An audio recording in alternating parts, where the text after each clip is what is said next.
Fine.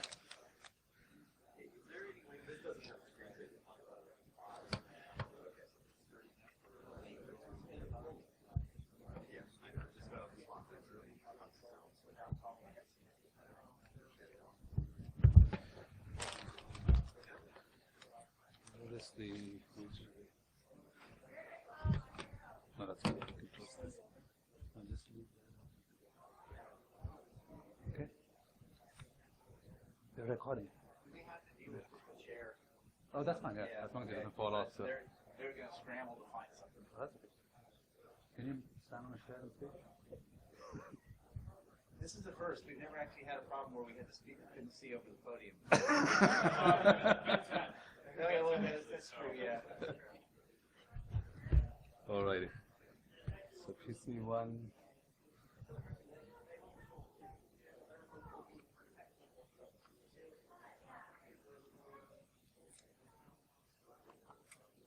If you guys need to do anything to shift him over.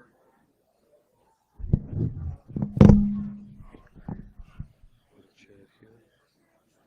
Huh? There we go. Okay, so we need to get.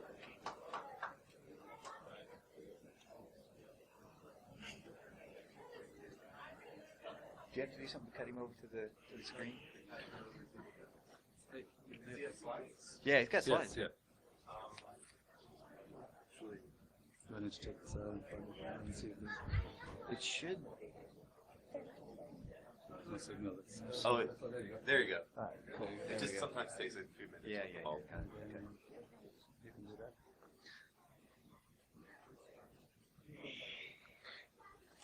Hello. Good afternoon. The title of my talk for you today is InfoSec from the Mouth of Babes. Today I'm going to talk to you about three things. First, why should you teach kids about InfoSec? Second, how can you teach kids about InfoSec? And third, what can kids teach you about InfoSec? But before we begin, let me tell you a little bit about myself. Who am I? I am Reuben Abishai Paul, but my friends call me RAPstar. When I was 2 years old, I was recognized as America's most beautiful baby. When I was 7 years old, I was honored to receive the title of being the youngest Shaolin Kung Fu black belt in America. And I'm from Texas, so don't mess with me. Today, I'm founder and CEO of Prudent Games Inc. We make entertaining games so that our customers learn while they play. Some of the games I have written are Cracker Proof, a game about strong passwords. Crack Me If You Can, a fun way to learn about brute force attacks. And Shuriken Math, a game where ninjas teach you math. Let's play a little game. Who can guess my password? I love you. Reuben. I love you too, but that's not the password. Yes, that's India's national animal and Oracle's default password, but that's not the password. It's not on there. Admin, yes, that's what I want to be on your systems, but that's not the password. Maybe, maybe not.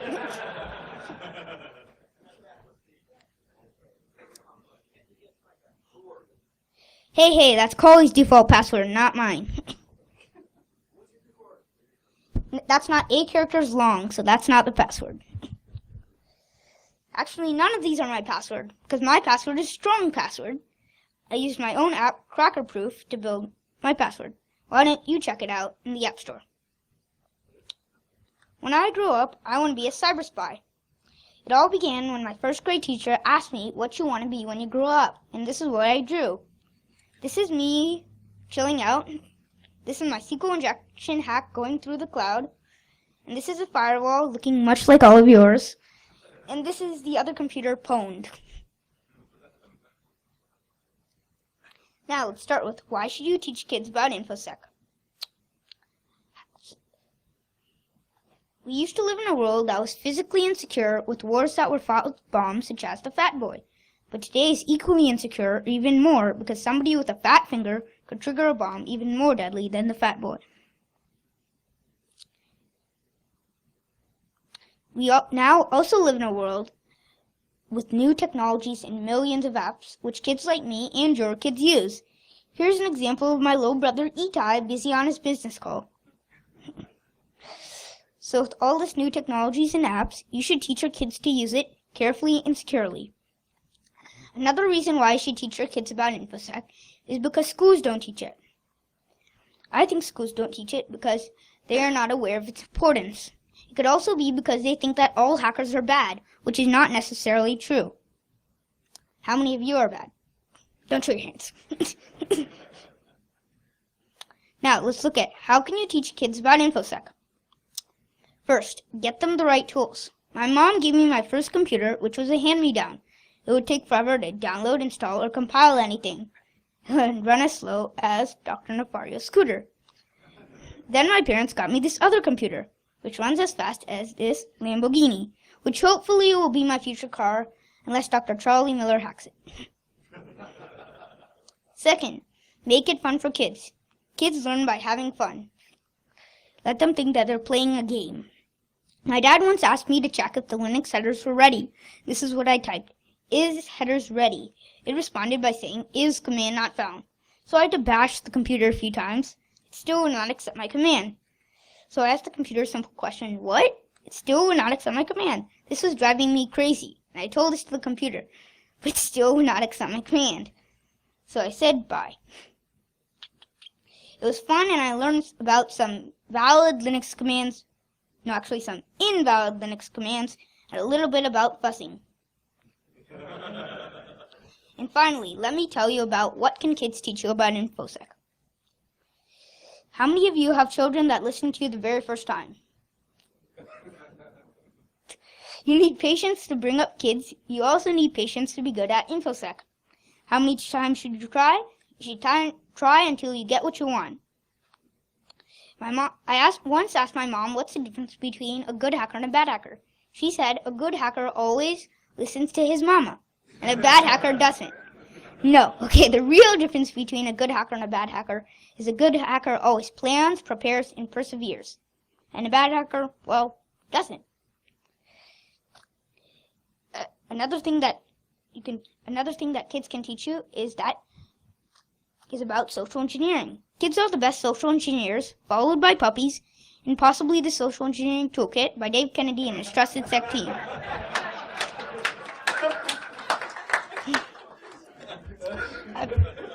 I've talked for a while now, but let me put my money where my mouth is and show you that this 8-year-old kid does not just talk the talk, but also can walk the walk.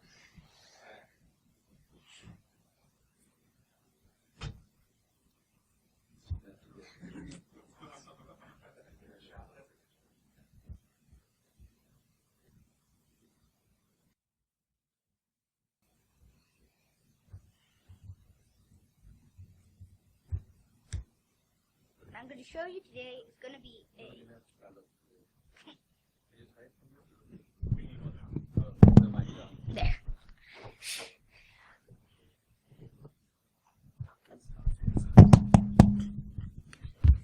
Yeah.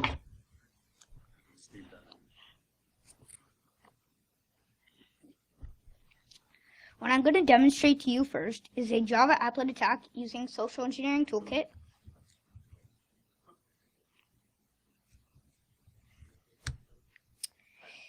We are going to do a Java applet attack, and we're going to clone a site. And we are going to set our payload so that the Windows 8 target machine can connect back to the attacker box in Kali. And once we have that, we are going to get root access on the other system.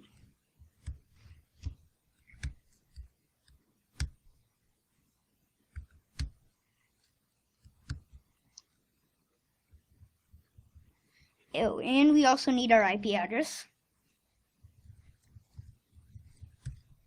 Should be 192.168.1.7t.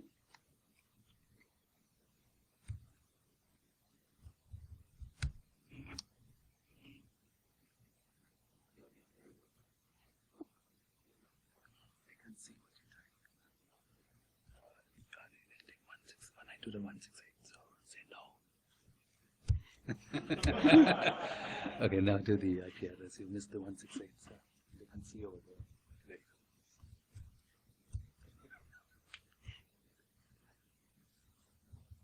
go. We are going to make our own self-signed certificate applet. What's your first and last name? Facebook. The organizational unit, IT. IT. What's the name of your city or location? Cambridge.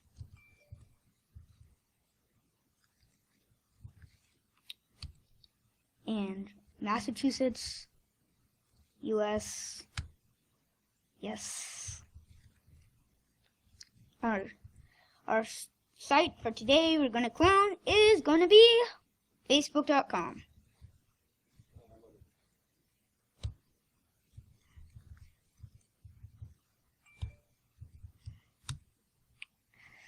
Now we are injecting the Java applet into a newly cloned website.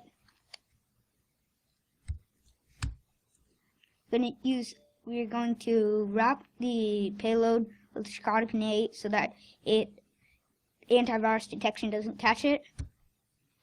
And our port of listener is going to be 443.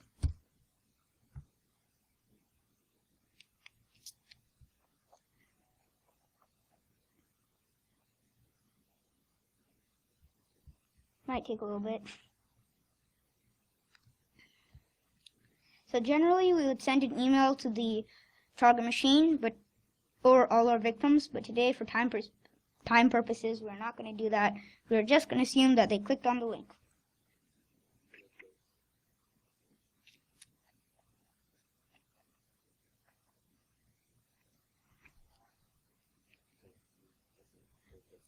It's waiting for the fake website to kind of load.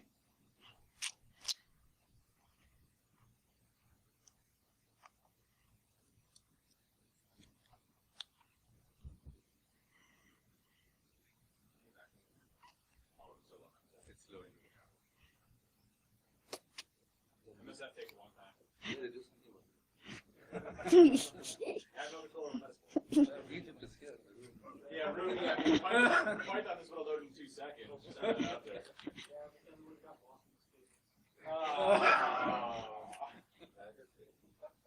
Oh, you just behind me. Oh, no.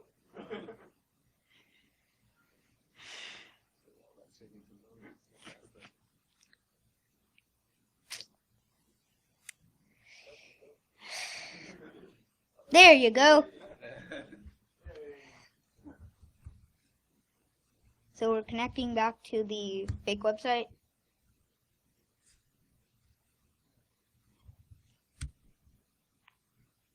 Yay, Facebook. So, what do most people do when they see this applet? Well, just to show you, see, Facebook.com, IT, Cambridge, in Massachusetts, and US. I'm going to run this application. So now we got a metaprinter shell opened up.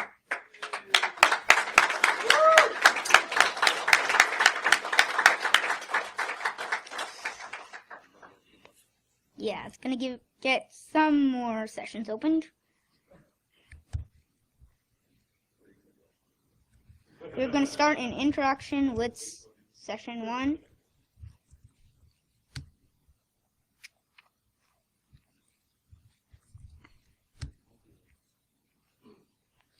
So we can do the right. Oh. There. Okay. So now, we can do a hash dump, we can do get system, we can do webcams, we can do key scan, which we're gonna do today. We can reboot the system. At this point, it's game over for the other computer. But I'm going to do a key scan, as I told you. So we're going to migrate from whatever process we're in now to Notepad process. So once Notepad's open, we'll migrate.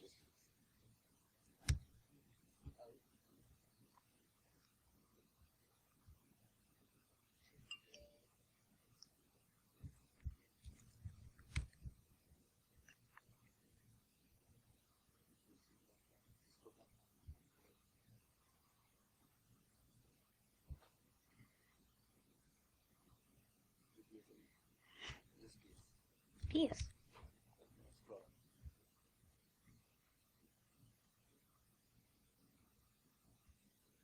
Let's see.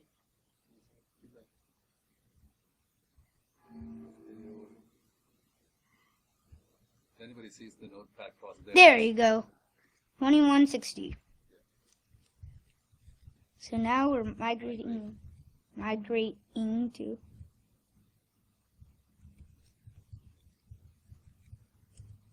the process.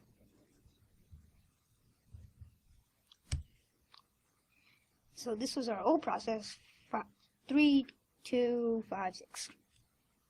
So now that we have this, you're going to type something in.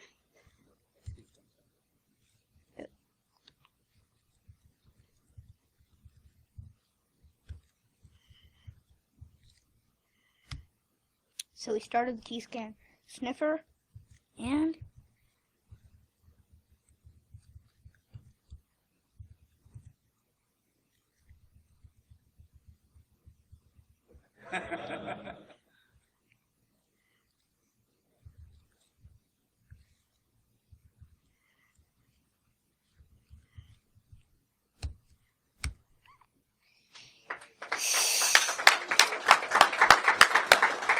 so now me and my dad found this. We discovered something new, that if you restart the Windows 8 target box, then you don't even have to click the run accept button. It will get a MetaPredator shell from that system. So just to show you, restart. So I don't know if that is known or not. So I'm sorry, I don't know if that's known. It may be known, but we found that when you restart the box, what we found was when we restart the target box, and you leave Kali running with the MetaPredator instance. So Egypt, if you know, tell us what's happening. As soon as you restart the box, it sends the payload again, and this time it doesn't even prompt the user for the applet to run. So it automatically, it's like almost like an advanced persistent threat where you can have persistent access to the system. And if you restart this and he goes to 192, over there it says the MetaPredator sessions have all been killed, right? So it's all dead. 192.1. Just by doing that, it doesn't even ask for a prompt for the user to click. But then you get owned very soon. If let's see if that works, because if you notice, it goes to Facebook, and then give it a second. And it actually moved to See, Facebook, sending stage. but the stage is sending again. So you own the system every time that he boots. So. The reason for that was I added LVM cache to the Java applet, so it caches it locally on the drive, so it just read it. So it doesn't ask you for it too. Okay, but there you go. Nice save. Phoned! You can start. Thank you.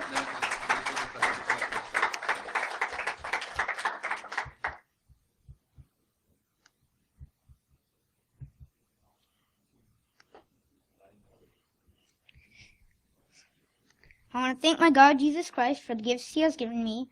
I want to thank the organizers of this conference for giving me this opportunity. And I want to thank you all for coming to hear me speak. As my dad's friend Durko would say, hack all the things, drink all the booze. No, actually, don't drink at all. Actually, no, don't drink at all. My contact information is Reuben@prudentgames.com. If you want to invite me to your next talk, I can even do keynotes, and I'm not talking about the Apple product. Any questions?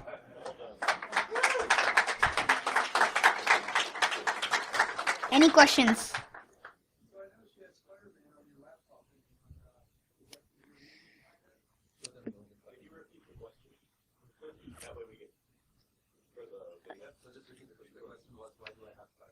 Why do I have Spider-Man? Why do I have Spider-Man on my laptop? Because with great power comes great responsibility and hacking skills. So you're obviously a very accomplished hacker. When did you start hacking? I started hacking I think a year ago. Now it looks like you're getting into the games too, and there are going to be security conscious games, right? Yes. Is that where your passion is, to teach security, to present that knowledge? Yeah. So we're going to keep on making games like this for like Cracker Proof, for example. That's about strong passwords and Crack Me If You Can. That's a game about brute force attacks. We don't know what our next one is going to be, but it's coming out soon. Where can we find pretty games at? You can find it on the internet. You can search it up on Facebook. Printinggames.com.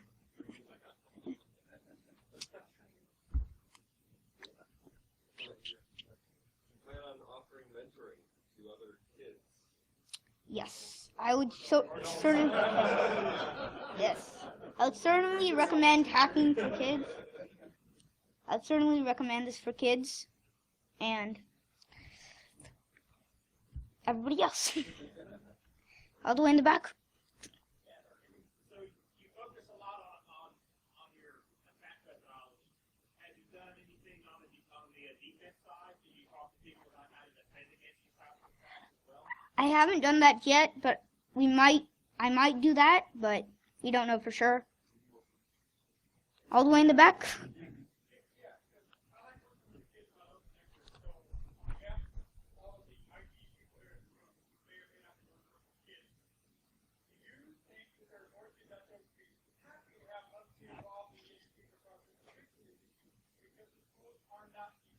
Yes, I would certainly recommend that. Yes, I certainly recommend for you to teach your kids, since schools don't teach it. I positively encourage that you tell your kids' schools to start an InfoSec class. So is your app also available on Android? Not yet. I haven't learned Android programming yet, but I should.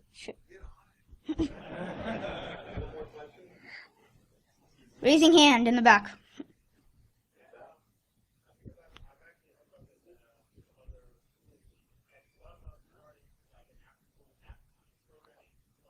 Yes, that's what I just said. That you should, all of you should encourage your child's school to get an InfoSec class after school.